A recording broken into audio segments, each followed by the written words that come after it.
Hey everybody, it's Sam at 4HO Trains, coming to you live from Atlanta, Indiana. I was calling in to Steve to see if I could figure out what my little name badge went, but guess what? I couldn't make that happen before we had to go live. So, I'm Sam, for those of you who don't know. Hi, Katie. I know Katie really well, at least from here anyway. And she's always on my broadcast. I'll see you on Saturday, Katie. We'll be running trains live. And no, in case you're asking, I don't have anything fun planned for the layout this Saturday. I've been pretty busy with everything that's going on. Hi, Massimo. Hi, Randy. How is everybody doing? So, I have a slightly different format for us this week for HO Trains. So, we'll see how it goes. I already tested one thing and it didn't quite work out, so we'll play with that later. But we are...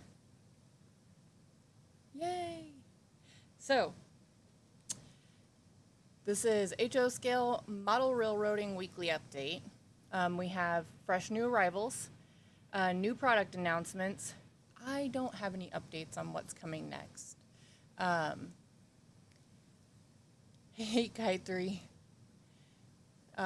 We have some layout tips, charming building kits. We do have savings. It's more of like a hint at what's coming in the next week's daily deals. So, without further ado, new arrivals. So, this week, and I'm going to kind of have to hold this up and show you because I don't have a better way of doing this, because I also couldn't get the other camera function to work, so we'll see how this goes. So, let me go back here real quick. So, this week we have the Atlas Master Series HO Scale CNCF 5000 boxcars. Yes, I don't disagree. So, I'll be here at the layout this Saturday. Mr. Muffin will be back next Saturday, and then I'll be here the following 2 Saturdays. So, there's definitely time to plan some shenanigans. You know, I think you already know, but I already have a whole thing set up for Halloween. So, so, yes, but if you have any fantastic ideas between now and next Saturday or the last Saturday in August, I am totally down. Just let me know. I'm running fresh out of ideas here lately. My brain's overworked. So, these CNCF 5000 boxcars from Atlas. This is the Master Series.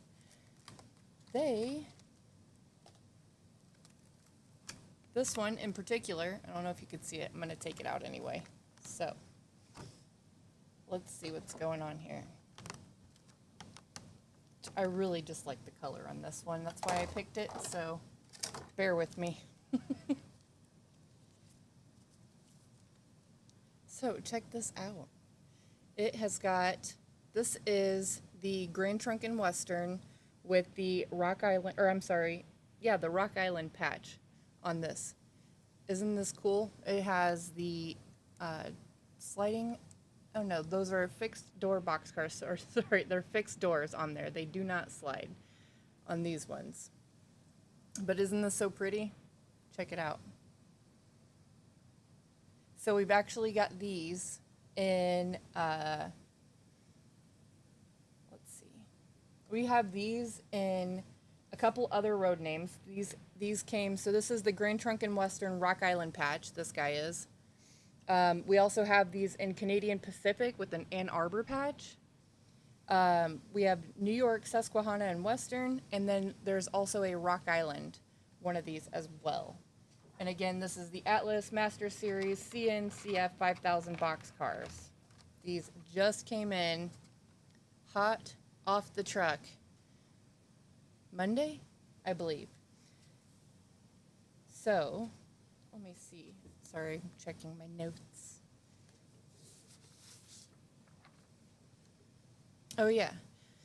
I had done some research on these just because the history of these items kind of intrigued me. So I had taken a look at what these boxcars in specific were about. So these were actually Mexican-built boxcars, and there were nearly 1,500 of them ordered by U.S. railroads in the late 1970s.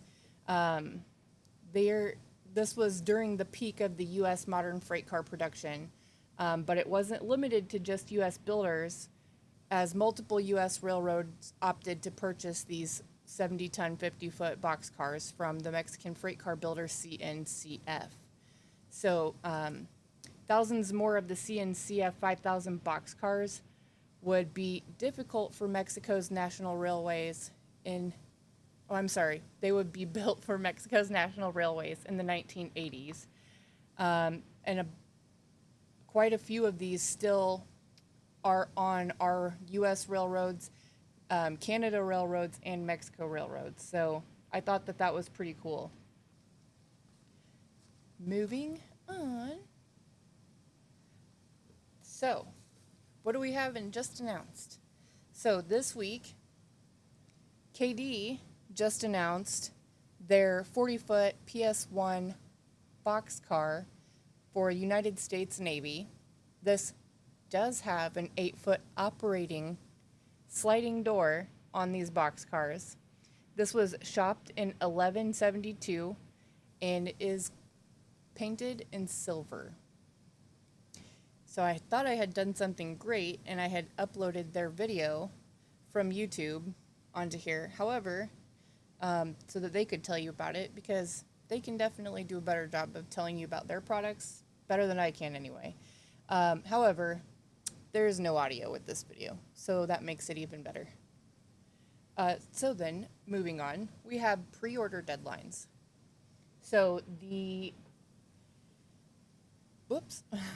Broadway Limited's April 2025 announcement for these business observation passenger cars is due today, actually.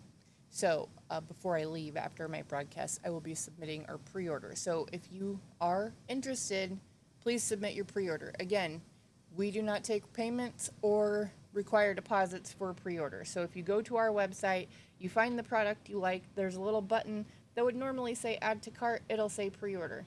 Click that button, it will go into your cart, and when you go to checkout, it will say total due today, $0, and then it'll say right in smaller font right underneath that, total due a year from today, and then it will actually have your cart total in there. It will ask for payment. It is mostly just trying to make sure that you're not a bot, and it will just vault that payment information, and you will not be charged today for a pre-order you placed today. So if that helps clarify anything for anybody, there you are. Our Instock showcase.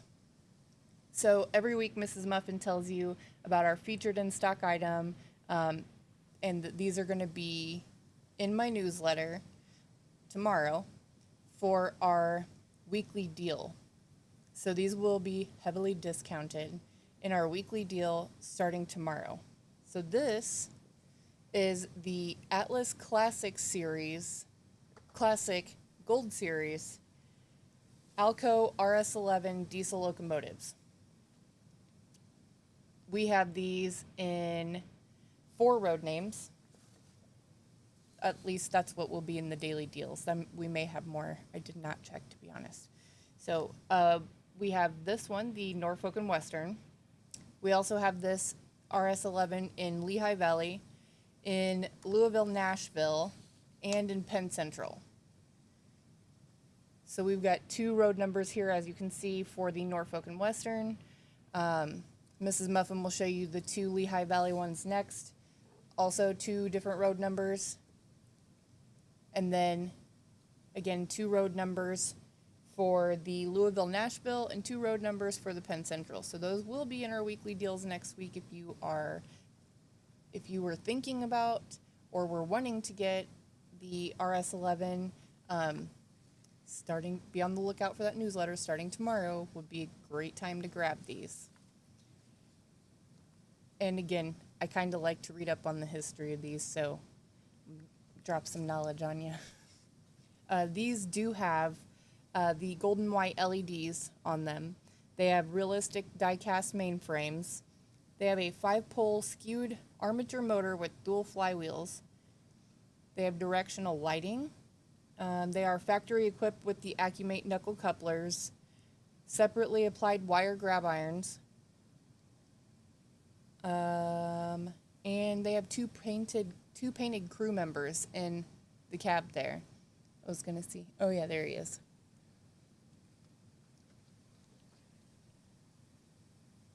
Mr. Muffin, he's supposed to be traveling. I don't know what he's doing. But thanks for joining.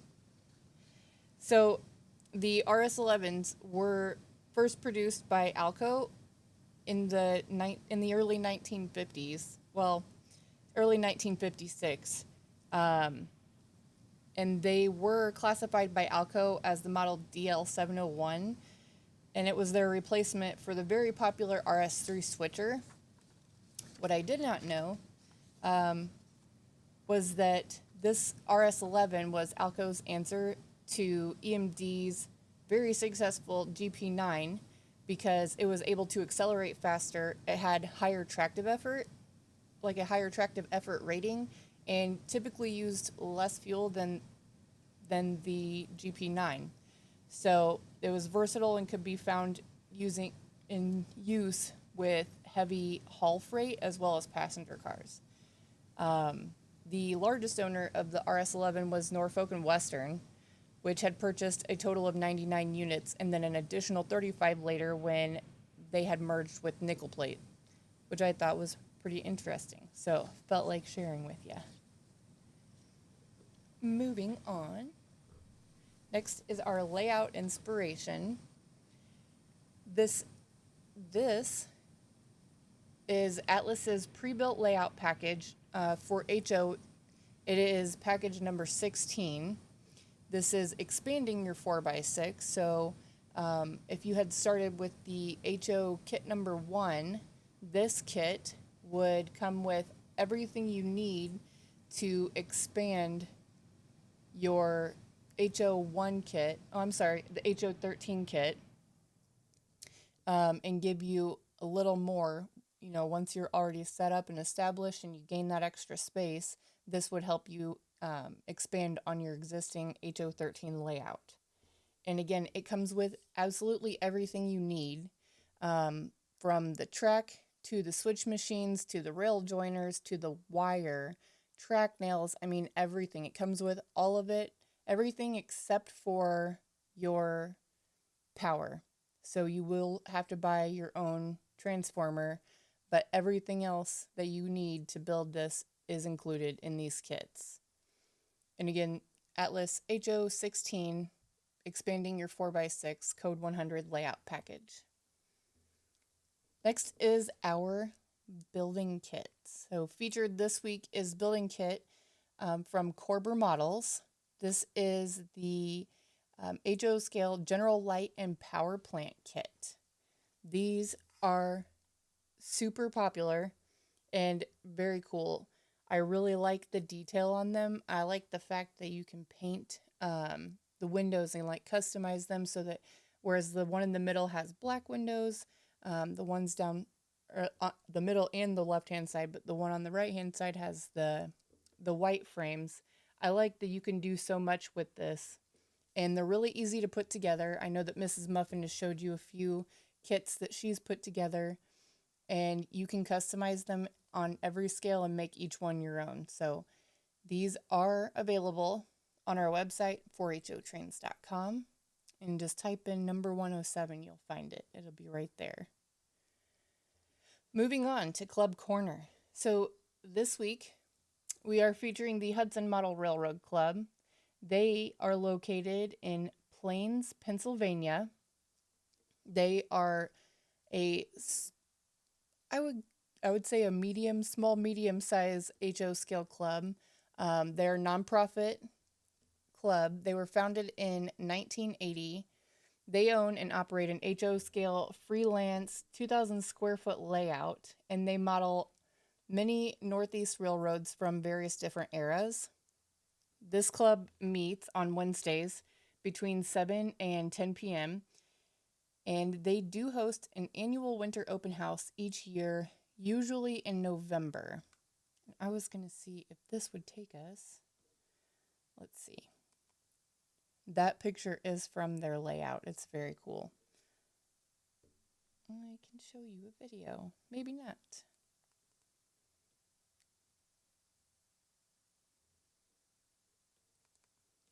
Well, that's okay. Let's see what happens.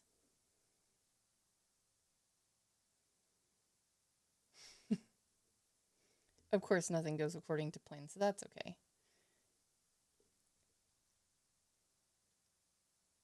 And you're not going to have any sound. Hi, Rich. How's everybody doing? Yes, Eric. The RS11s, they're the gold model. So they are DCC ready and come equipped with sound. So I hope that answers your question. Let me know. So this is them running their trains on a Saturday evening. This says the main line has high priority intermodal trains passing each other while a pair of MLWs, Canadian Alcos, moves a grain train up the branch connector. Simultaneously, a Southern Pacific coal train heads downgrade, passing a quartet of GEs up the branch siding and down at Alliance Grain. A Conrail GP38-2 pulls a cut of hoppers past the mill switcher, an old HH660 built by Alco.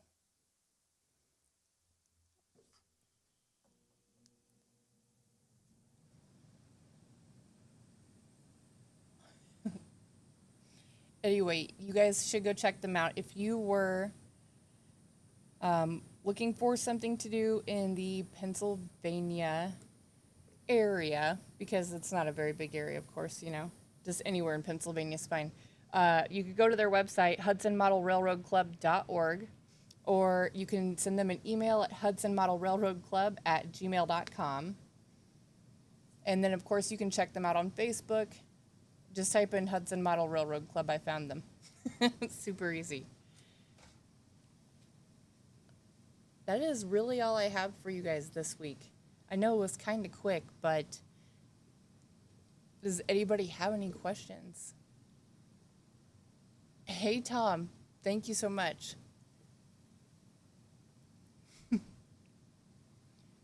Great. I'm glad that helped. Yes, they're Atlas Gold model. I do not believe we have any silver model of these in stock, so that should help you. The RS11s that are going to be on sale on the weekly deals this week are gold models. I appreciate it, Rick. Thank you so much. Well, all right, guys, that's all I've got for you today. Hopefully, I'll have some very interesting and exciting stuff for you next week. Bye.